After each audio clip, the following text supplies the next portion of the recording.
উড়িষ্যায় বেড়াতে গিয়েছিলাম আমি আর রূপলাল। এদেশে সে দেশে ঘুরে ভুবনেশ্বরে গিয়ে হাজির হলুম। এক দুপুর বেলায় খণ্ডগিরি আর উদয়গিরি দেখতে গেলুম। যাওয়ার সময় পান্ডা সাবধান করে দিলে আমরা যেন সন্ধে হওয়ার আগেই ফিরে আসি, কারণ খণ্ডগিরিতে নাকি নরখাদক বাঘের ভীষণ উপদ্রব হয়েছে। বাঘের কবলে পড়ে 1 মাসের মধ্যে 5 জনের প্রাণ গেছে। এই কথা শুনে ভয় পেলাম না, কারণ আমাদের সঙ্গে বন্দুক ছিল।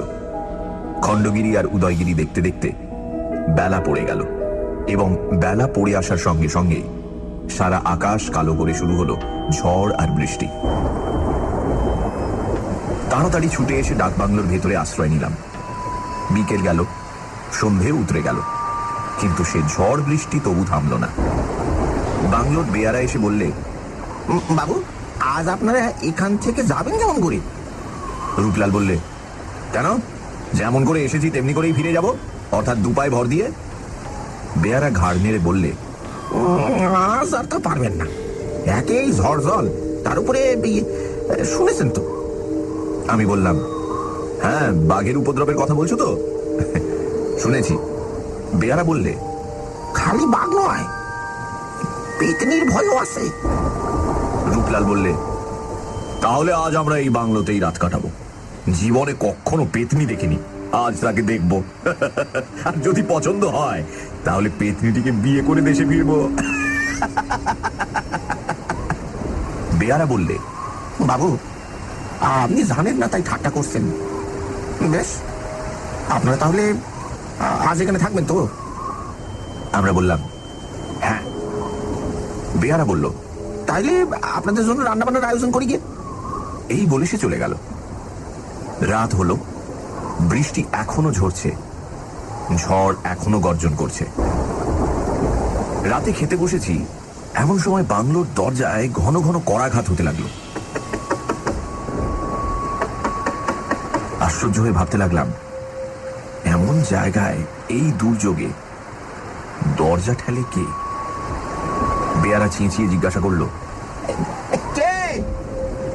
বাইরে থেকে ভীত কাতর নারী কণ্ঠে সাড়া এলো, শিগগির দরজা খুলে দাও, নইলে প্রাণে মারা গেল। উড়ে বেয়ারাটা সেইখানে দাঁড়িয়ে ভয় ঠক ঠক করে কাঁপতে লাগলো। আমি বললাম, অমন করছো কেন? আর যাও, দরজা খুলে দাও। বেয়ারা 1 পাও নড়ল না, সেইখানে দাঁড়িয়ে তেমনি করেই কাঁপতে লাগলো। রূপলাল তার ভয় দেখে হাসতে হাসতে দরজার দিকে এগিয়ে গেল। বেয়ারা ছুটে গিয়ে দরজায় পিঠ করে দাঁড়িয়ে মিনতি করে বলল, পায়ে পড়ি বাবু, দরজা খুলবেন না বাবু, ও মানুষ নয়। রূপলাল বলল, বলেছি তো আমি পেতনি বিয়ে করতে চাই, ও মানুষ না হলেই আমি বেশি খুশি হব। বাইরে থেকে আবার আর্তস্বর শোনা গেল, বাঘ, বাঘ, রক্ষা করো, রক্ষা করো।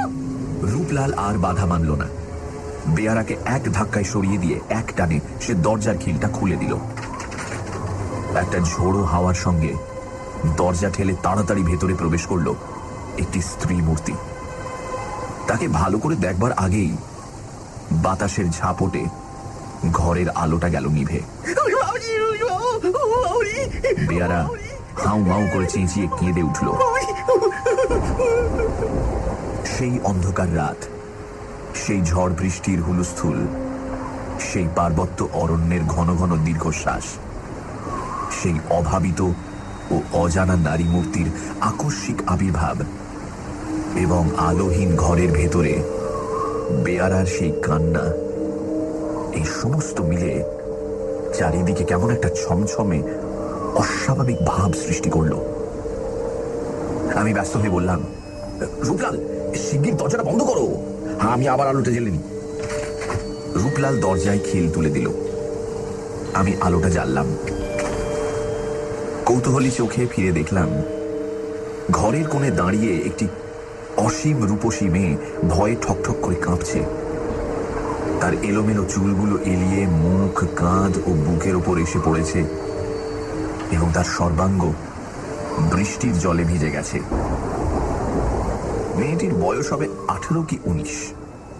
ঘরের আরেক দিকে মেঝের ওপর উবু হয়ে বসে হাতে মুখ ঢেকে উড়ে বেয়ারাটা তখনও ফুঁপিয়ে কাঁদছিল। মেয়েটি প্রথমেই আশ্চর্যভাবে জিজ্ঞাসা করল, অমন করে কাঁদছে কেন? রূপলাল হাসতে হাসতে বলল, ওর ধারণা আপনি আপনি একটি নিখুঁত পেতনি। মেয়েটি চমকে উঠল, তারপর মুখের উপর থেকে চুলের গোছা সরিয়ে দিয়ে বলল, আমায় কি পেতনির মতো দেখতে? কিন্তু সে কথা থাক, বড় বিপদ থেকেই আপনারা আমায় উদ্ধার করলেন। তার বিপদের ইতিহাস হচ্ছে এই, সে খণ্ডগিরি দেখতে এসেছে, কিন্তু হঠাৎ ঝড় বৃষ্টি আসাতে এতক্ষণ সে একটা গুহার ভেতরেই ঢুকে আত্মরক্ষা করছিল। হয়তো সে রাতটা কাটিয়ে দিত, কিন্তু গুহার কাছেই বাঘের ভীষণ গর্জন শুনে প্রাণের ভয়ে সে এখানে পালিয়ে এসেছে। রূপলাল নিজের সিল্কের চাদরখানা খুলে মেয়েটির হাতে দিয়ে বলল, আপনার কাপড় চোপড় তো সব ভিজে গেছে দেখছি। পাশের ঘরে গিয়ে ভিজে কাপড় ছেড়ে আপাতত এই চাদরখানা ব্যবহার করতে পারেন। কিন্তু আজ রাতে খাবেন কি? আমাদের তো খাওয়া দাওয়া হয়ে গেছে। মেয়েটি পাশের ঘরে যেতে যেতে বলল, এক রাত না খেলে কেউ মরে না। সানডে সাসপেন্স, শুধুমাত্র রেডিও মির্চি 98.3 FM এ। It's hot. গল্পের পরবর্তী অংশ ব্রেকের পর।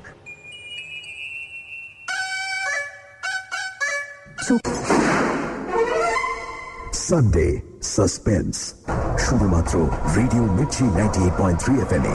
It's hot.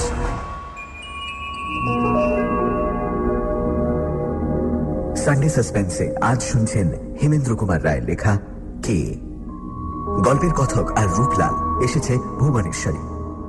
উদয়গিরি খণ্ডগিরি দেখে ফেরার পথে শুরু হলো প্রচন্ড ঝড় বৃষ্টি। বাংলোর বেয়ারা জানালো, খণ্ডগিরিতে ইদানিং নরখাদক বাঘের উপদ্রব শুরু হয়েছে। দুই বন্ধু ঠিক করলো ঝড় জলের মধ্যে না বেরিয়ে বাংলোতেই রাত কাটাবে। বেয়ারা বলল, শুধু বাঘ নয়, পেতনির ভয়ও আছে। রূপলাল কথাটাকে বিশেষ আমল দিল না, কিন্তু রাতে হঠাৎই একটি নারী কণ্ঠ কেন শোনা যাচ্ছে দরজার বাইরে। বেয়ারাটি প্রচন্ড ভয় পেয়ে গেল। মেয়েটি নাকি বাঘের হাত থেকে বাঁচবার জন্য আশ্রয় চাইছে। দরজা খুলে দেখা গেল একটি সুন্দরী মেয়ে খণ্ডগিরি দেখতে এসেছিল। কাছেই বাঘের ভীষণ গর্জন শুনে সে পালিয়ে এসেছে। তারপর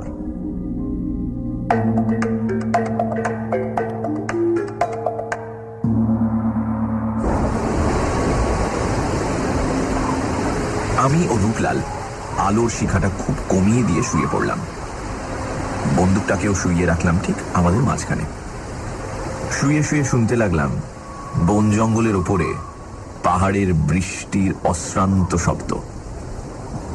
রূপলাল আমার কানের কাছে মুখ এনে বলল, আচ্ছা ভাই, ওই মেয়েটির ইতিহাস কি তোমার কাছে একটু উদ্ভট বলে মনে হলো না? আমি বললাম, কেন? রূপলাল বলল, ও মেয়েটি কে?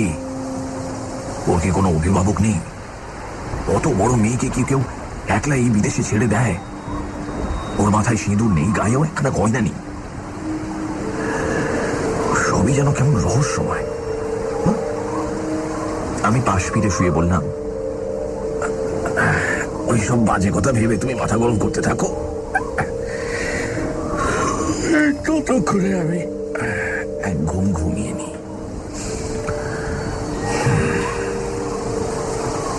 আমার যখন বেশ তন্দ্রা এসেছে তখন শুনলাম রূপলাল আপন মনে বলছে,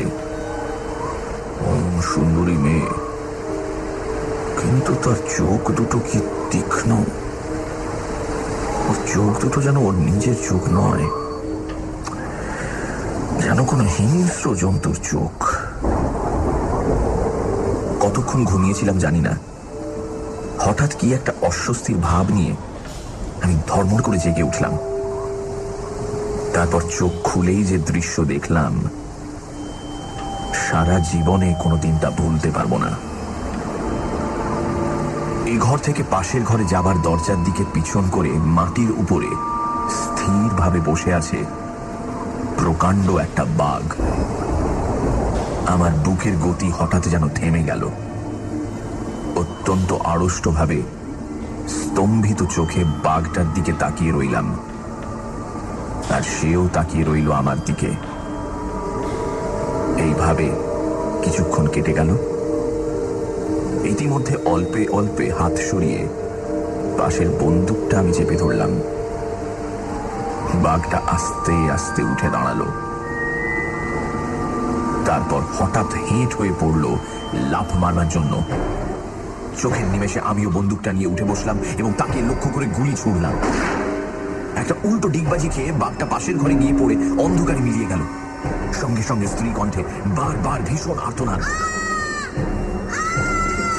দড়াম করে একটা দরজা খোলার শব্দ, দ্রুত পায়ের আওয়াজ, তারপর সব আবার স্তব্ধ। বন্দুক হাতে করে অভিভূতের মতো বিছানার উপর বসে রইলাম। রূপলাল জেগে বিছানার উপর থেকে নিচে লাফিয়ে পড়ে উদ্ভ্রান্তের মতো বলে উঠল, কে চেঁচালো অমন করে? হ্যাঁ, কে বন্দুক ছুড়ল কে? আমি বললাম, বাঘ বাঘ বাঘ, এখন ও ঘরে গিয়ে ঢুকেছে, সেই মেয়েটি চিৎকার করছে। সর্বনাশ, বাঘ বোধ হয় তাকিয়ে ধরেছে। বলতে বলতে প্রচন্ড গতিতে রূপলাল পাশের ঘরে গিয়ে ঢুকলো। আমিও বন্দুক আর লণ্ঠনটা নিয়ে তার সঙ্গে ছুটলাম। কিন্তু পাশের ঘরে কেউ নেই। খালি একটা খোলা দরজা দিয়ে হু হু করে জোলো হাওয়া আসছে। রূপলাল বেদনা ভরা স্বরে বলল, আর কোনো আশা নেই, অভাগী শেষটায় সেই বাঘের কবলে গিয়ে পড়ল। কিন্তু বাঘ এখানে এলো কেমন করে? রূপলালের কথার কোনো জবাব দিলাম না। আমি তখন আর একটা ব্যাপার সবিস্ময় লক্ষ্য করছিলাম। ঘরের ভেতরে একটা একটানা রক্তের রেখা বাইরের দিকে সোজা চলে গেছে। পরে পরে একখানা করে রক্তাক্ত পায়ের ছাপ, মানুষের পা। সবিস্ময় বললাম, দেখো রূপলাল, দেখো, কি আশ্চর্য ব্যাপার। রূপলাল অনেকক্ষণ সেই দিকে তাকিয়ে আড়ষ্ট হয়ে দাঁড়িয়ে রইল। তারপর থেমে থেমে ধীরে ধীরে বলল, এত রক্ত, কিন্তু একটাও বাঘের পায়ের দাগ নেই কেন? এই পায়ের দাগগুলো দেখে মনে হয় যেন কোনো মানুষের একখানা পা আহত হয়েছে, আর সেই আহত পায়ের রক্ত ছড়াতে ছড়াতে সে এই ঘর থেকে হেঁটে বাইরে বেরিয়ে গেছে। বাঘ যদি সেই মেয়েটিকে ধরে নিয়ে যেত, তাহলে তাকে মুখে টেনে হিঁচড়ে নিয়ে যেত, আর তাহলে এখানে কখনোই এমন পায়ের ছাপ পড়তো না। সেই রক্তের দাগ ধরে আমরা বাইরে বেরিয়ে গেলাম। এবারে দেখলাম কাদার উপর দিয়ে একজোড়া মানুষের পায়ের ছাপ বরাবর বনের দিকে চলে গেছে। রূপলাল মাথা নেড়ে বলল, তুমি ঘুমের ঘরে স্বপ্ন দেখেছ নিশ্চয়ই। সেই মেয়েটি আবার পালিয়েছে, বাঘটা কিছুই এখানে আসেনি। আমি দৃঢ় স্বরে বললাম, আমি নিজের চোখে বাঘ দেখেছি রূপলাল, নিজের হাতে গুলি করেছি, আর সে নিশ্চয়ই আহত হয়েছে। রূপলাল বলল, তোমার গুলি খেয়ে বাঘ কি পাখি হয়ে ডানা মেলে আকাশে উড়ে গেল? দরজার সামনে এই কাদামাটি, কিন্তু এখানে বাঘের পায়ের দাগ কোথায়? ঘরের ভেতরে মেয়েটি ছিল, কেবল সেই যে বেরিয়ে গেছে তার স্পষ্ট চিহ্ন কাদার উপর রয়েছে। কোনো বাঘ ঘর থেকে বেরোয়নি। আমার মনে হচ্ছে তোমার গুলিতে সেই মেয়েটি আহত হয়ে পালিয়ে গেছে। হঠাৎ একটি বিচিত্র সম্ভাবনা আমার মাথার ভেতর জেগে উঠল। তাড়াতাড়ি রূপলালকে টানতে টানতে আবার ঘরের ভেতর এনে সজোরে দরজাটা বন্ধ করে দিয়ে সভয়ে আমি বললাম, রূপলাল, পৃথিবীর সব দেশের লোকেরই একটা বিশ্বাস আছে কোনো কোনো বাঘ নাকি আসলে বাঘ নয়। রূপলাল, আজ রাতে যে স্ত্রীলোকটা এখানে এসেছিল সে কে? গুলি করলাম বাঘকে, চিৎকার করলো একটা স্ত্রীলোক, এর মানে কি? সে কে? হ্যাঁ, সে কে? রূপলাল অবাক হয়ে আমার মুখের পানে তাকিয়ে রইল। অনেকক্ষণ পরে সে বলল, তুমি কি বলতে চাও? তাহলে ওই উড়ে বেয়ারাটার কথাই সত্যি?